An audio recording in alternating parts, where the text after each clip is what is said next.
Hello and welcome to the first Empires mapping tutorial. In this tutorial I'll be covering how to get to hammer, how to make a world brush, how to place the spawns, and then how to make the map compile and play. So first off, you're going to need to navigate to your Empires directory. So go ahead and go wherever you have Empires installed on Steam. So that'll be under Steam, Steam Apps, Common, Empires. And you're going to want to go to the first Empires. Then you're going to want to click on Bin. Scroll all the way down until you find hammer. Go ahead and double click on that, and here we are. So here we are with the basic hammer overlay. And we're going to go up here, go to File, and click New, because we want to start a new map. So here are the 4 different views. We'll get into that a little bit later. We're going to want to make sure that the top right is side XZ. And you can change these by clicking on them. Make sure this one is side XZ. Make sure this is front YZ, right there, 2D front. Then make sure this is top XY, so that way you can follow along in this tutorial. So, for this tutorial, we're going to go ahead and we're going to make a world brush. Now, a world brush is just a simple block that covers any space that can make a building, you can walk on it, you can do anything. So, we're going to click on this right here. It's called the block tool. You can use Shift B to select it as well. And then you're going to want to come over here and you're going to want to make sure that the object is a block. Not a cylinder, arch, we'll get into that much later, but those are much harder to make and use correctly other than a block. So go ahead with your block. And if you zoom out, you can scroll wheel on these. You can see the entirety of the map.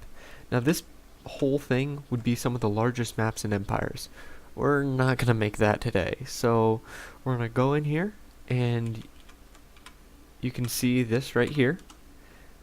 You can see these grid lines. So for example, the blue lines indicate the exact center of the X and Y plane, and the red lines are just other subdividers, and the white lines are further subdividers to create a plane for you to map on. So we're going to go ahead here with the block tool selected. We're going to come down here and we're going to click, and then we just drag to where we want the block to be made. Then you'll see in this view, which you can press Z to roam around freely and WSAD to move around.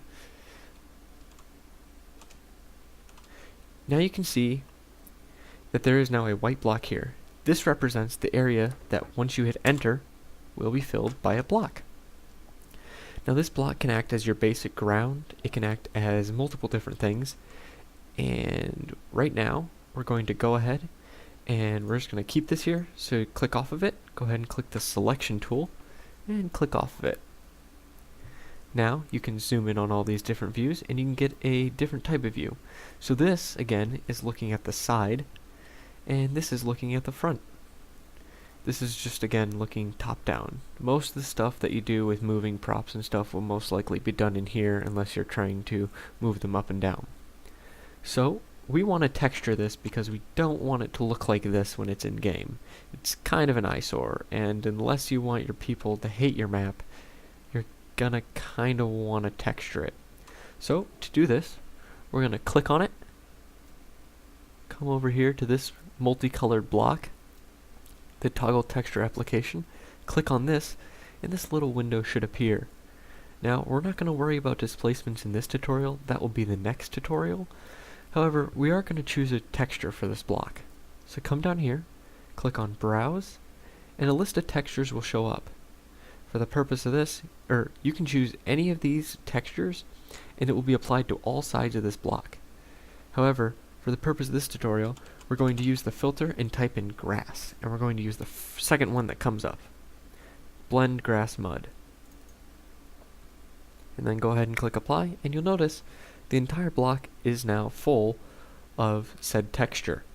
So, this is the absolute basics of hammer, and now we're going to go ahead and I'm going to teach you what you need to have in the map before it will even compile. So here we are. We're going to go over here. This is called the Entity tool. Come over here, you're going to need to place emp info map overview, which this is just what allows your spectators to spawn in, what it's looking at when you first spawn in. So go ahead, place one down. And this is your spectator, so he can now spawn in. See? There he is. And this is about the height of the player in game, so you can judge anything you make off of the height of the emp info map overview. Now the second thing we're going to need is come over here, keep your mouse cursor hovered over this, otherwise it will glitch out. Go type in emp info, and you're going to need all four of these in your map before it will compile. So we're going to go ahead and we're going to enter in the params. Go ahead, double click on this. You'll notice that this is where you can choose how much resources you start off with, reinforcements, and the restriction of buildings, and how many levels of turrets you want to allow. You can also automate the research, which just basically means that there will be certain researches selected in a CFG file that I'll show you later on. However, again, for this tutorial, we're not going to be going over that. Here, you can also select the map theme. If it's a woodland, snow, desert, urban, you can choose these different map themes to fit the skins of the characters that show when in game. So again, that is the emp info params. So again, we need to come over here, type in emp info, then click on imp. Go ahead and place him down. Then we're also going to need emp info player nf. And go ahead and place him down. Now go ahead and double click on either of these, because you're going to need to do it to both. And you're going to see that basically this is the name that you can name it. We'll get into that a little bit later, because that usually ties into something else. Here is the angle at which they face. So here we go. We now have him facing 270 degrees, so he's facing now at the NF player. And this is, again, a later time. And enabled, yes. You have to enable one spawn right away, otherwise the map will not load or it will end immediately. We don't want that. So go ahead, click on the NF1, go ahead and enable him, and go ahead and point him. Oop, did not mean to do that. Go ahead and point him at the BE player. We'll just make them face each other. There we go. Go ahead and click apply. Oop, and click that yes. There we go. We're just going to make sure both say yes. And there we go. So there's going to be one other thing we need in this map before it'll compile. Basically, if you see any of this black stuff, the map won't load. Or if it does load, it will be very bad for the map.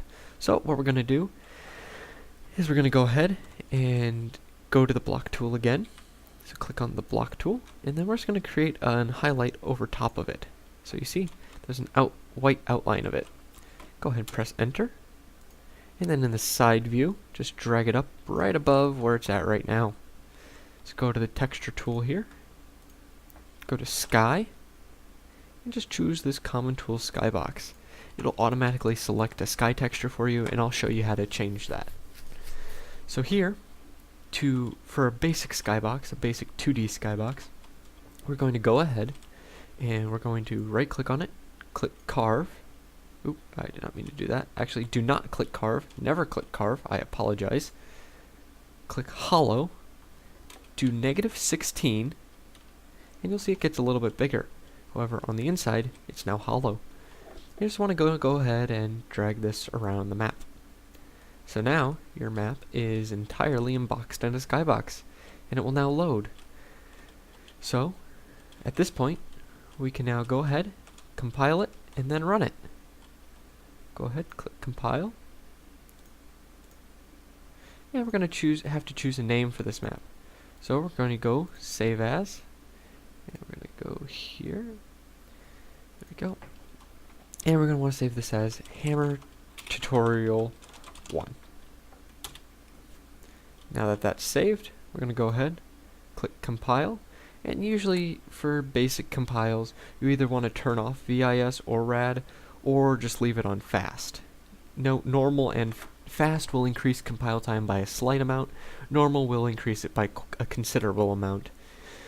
no will basically just make the map end really quickly. So go ahead, compile that. And then we're going to go ahead, start the game.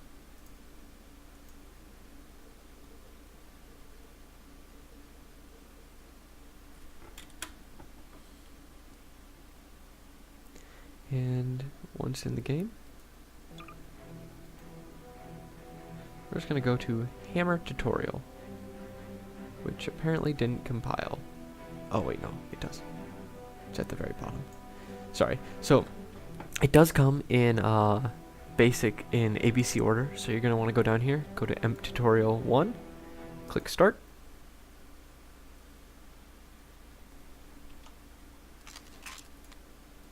There you have it. You're now in the game, and you'll notice you can go here, click BE,